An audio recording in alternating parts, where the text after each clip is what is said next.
संभल जज विभांशु सुधीर के तबादले पर वकीलों का बवाल। संभल हिंसा के मास्टरमाइंड सारिक साठा पर बड़ा एक्शन। शंकराचार्य विवाद पर भड़के अखिलेश यादव। यूपी डायरी में आज देखिए 3 बड़ी खबरें।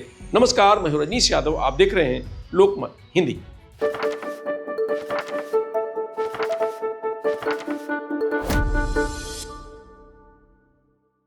संभल हिंसा में एएसपी अनुज चौधरी समेत 20 पुलिसकर्मियों के खिलाफ एफआईआर का आदेश देने वाले मुख्य न्यायिक मजिस्ट्रेट विभांशु सुधीर के तबादले पर बवाल मचा हुआ है। वकील भड़क गए हैं। बुधवार को वकीलों ने चंदौसी कोतवाली के पास सरकार के खिलाफ प्रदर्शन किया। वकीलों ने यूपी सरकार और पुलिस प्रशासन के खिलाफ जमकर नारेबाजी की। जज के ट्रांसफर को न्याय की हत्या बताया। कहा कि अच्छे जज को डिमोट किया जा रहा है। सीजीएम विभांशु सुधीर ने संभल हिंसा के दौरान एक युवक आलम को गोली लगने के मामले में उसके पिता की याचिका पर पुलिसकर्मियों पर एफआईआर के आदेश दिए थे। वकीलों का कहना है कि इसी फैसले के बाद उनका तबादला किया गया है। वकीलों ने कहा कि भगवान भी अच्छे लोगों को सजा नहीं देता। यह गलत ट्रांसफर है। एक अच्छे जज को सजा देने का अधिकार किसी को नहीं है। हमारी हाईकोर्ट के चीफ जस्टिस से मांग है कि उनका ट्रांसफर रद्द किया जाए। सरकार और प्रशासन के दबाव में जज का ट्रांसफर किया गया है, ये असहनीय है। दरअसल इलाहाबाद हाईकोर्ट ने मंगलवार शाम बड़ा फेरबदल किया। 14 जजों के तबादले कर दिए। लिस्ट में 3 जिला जज स्तर के अधिकारी भी शामिल हैं। हाईकोर्ट के registrar judicial services Rajneesh Kumar की ओर से लिस्ट जारी की गई। लिस्ट में चौंकाने वाला नाम संभल के सीजीएम विभांशु सुधीर का भी है। विभांशु ने 9 जनवरी को एएसपी अनुज चौधरी समेत 20 पुलिसकर्मियों पर एफआईआर दर्ज करने के आदेश दिए थे। आरोप है कि संभल हिंसा के दौरान एएसपी अनुज चौधरी समेत अन्य पुलिसकर्मियों ने एक युवक को गोली मार दी थी। विभांशु को अब सुल्तानपुर में सिविल जज सीनियर डिवीजन के पद पर भेजा गया है। चंदौसी के सिविल जज सीनियर डिवीजन आदित्य सिंह अब संभल के नए सीजीएम हैं। आदित्य सिंह ने ही संभल के श्री हरिहर मंदिर बनाम शाही जामा मस्जिद दावे पर सर्वे के आदेश दिए थे। आदित्य कुमार सिंह को प्रमोशन दिया गया है।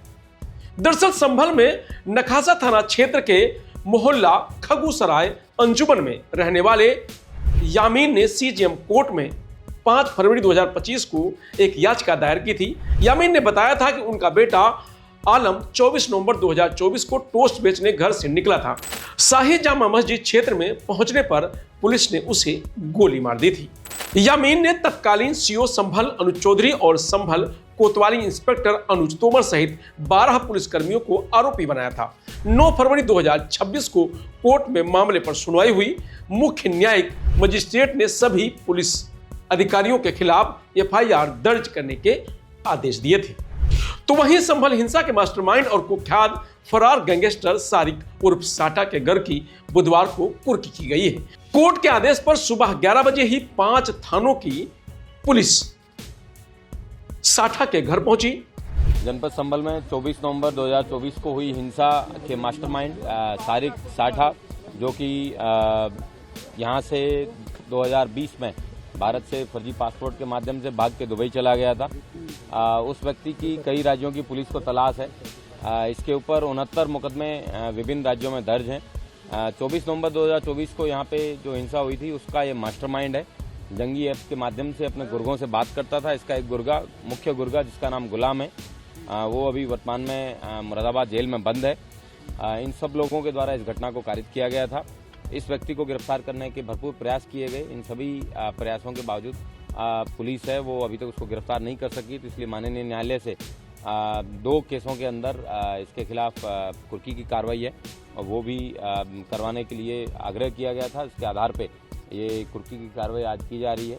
जिस मकान में मैं स्वयं अपनी पत्नी के साथ में रहता था उस मकान को कुर्क किया गया है।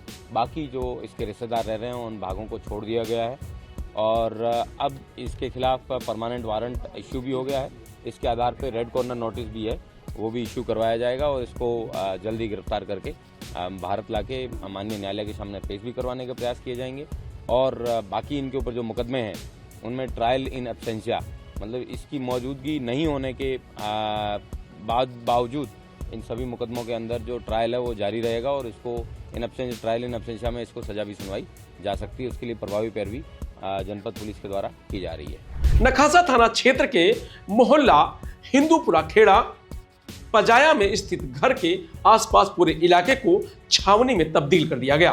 प्रशासन के पहले इलाके में डुगडुगी बजाकर एक्शन के बारे में अनाउंस किया गया। फिर साठा के घर पर कुर्की की कार्रवाई शुरू की गई। पुलिस के मुताबिक 4 मंजिला पुश्तैनी मकान साठा समेत 4 भाइयों का है। इसकी पहली मंजिल साठा की है, जिस पर एक्शन लिया गया है। टीम ने घर में घुसकर जांच पड़ताल की। फिर चारपाई से लेकर टीन के डिब्बे तक जैसे सामान जब्त करने के बाद घर पर ताला लगा दिया गया है। इस बीच साठा के छोटे भाई की पत्नी ने बताया कि यह मकान किसी के नाम पर नहीं है।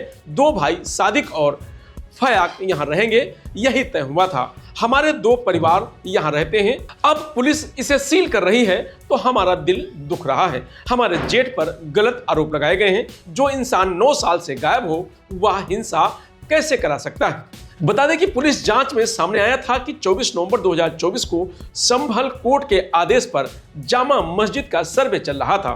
इसी दौरान हिंसा भड़क गई थी। प्रदर्शनकारियों ने पुलिस के कई वाहनों में आग लगा दी और गोलाबारी की, जिससे 4 मुस्लिम युवकों की मौत हो गई थी। घटनास्थल से पाकिस्तान में बने कारतूस भी बरामद किए गए थे। जांच एजेंसियों का दावा है कि पूरी हिंसा की साजिश दुबई में बैठकर रची गई थी, जिसका मास्टरमाइंड सारिक साठा था। मामले में सारिक के 3 गुर्गे गुलाम वारिस और मुल्ला अफरोज को पुलिस ने गिरफ्तार कर लिया था। पूछताछ में तीनों ने कबूल किया कि सारिक साठा के कहने पर दंगाइयों को हथियार सप्लाई किए गए थे। पुलिस तीनों के खिलाफ चार्जशीट दाखिल कर चुकी है और वे फिलहाल जेल में बंद हैं। जांच में यह भी सामने आया था कि दिल्ली के जफराबाद निवासी सलीम पिस्टल से सारिक साठा की दुबई में मुलाकात हुई थी। सलीम पाकिस्तान से हथियार तस्करी के लिए कुख्यात है। इसी साल नेपाल में हथियार व सोने की तस्करी करते पकड़ा गया है। जांच एजेंसियों का दावा है कि सारिक साठा और सलीम पिस्टल भारत नेपाल बॉर्डर पर अवैध हथियारों की सबसे बड़ी फैक्ट्री खोलने की योजना बना रहे थे। इससे पहले ही सलीम नेपाल में पकड़ा गया, जबकि सारिक अभी भी दुबई में फरार है। तो वहीं प्रयागराज माघ मेले में मौनी अमावस्या स्नान को लेकर शुरू हुए विवाद पर अखिलेश यादव ने कड़ी प्रतिक्रिया दी है। उन्होंने प्रशासन पर साधु संतों के दुर्व्यवहार और अपमानजनक व्यवहार करने का आरोप लगाया है। अखिलेश यादव ने कहा कि शाही स्नान की सदियों पुरानी सनातनी परंपरा के साथ खिलवाड़ किया जा रहा है, जो आस्था का सीधा सीधा अपमान है। एक अधिकारी अगर पूछेगा शंकराचार्य जी के बारे में आपका सर्टिफिकेट परिचय क्या है, तो इससे बड़ा सनातन धर्म का, इससे बड़ा हमारे साधु संतों का, इससे बड़ा हमारी संस्कृति का, इससे बड़ा हमारे माघ मेला का, इससे बड़ा हमारे हिंदुस्तान का कोई अपमान नहीं हो सकता जो भारतीय जनता पार्टी अपने चापलूस अधिकारियों से करवा रहे हैं। फिलहाल यूपी डायरी में आज इतना ही। कल फिर मिलेंगे नई खबरों के साथ। तब तक आप बने रहिए लोकमत हिंदी के साथ। नमस्कार।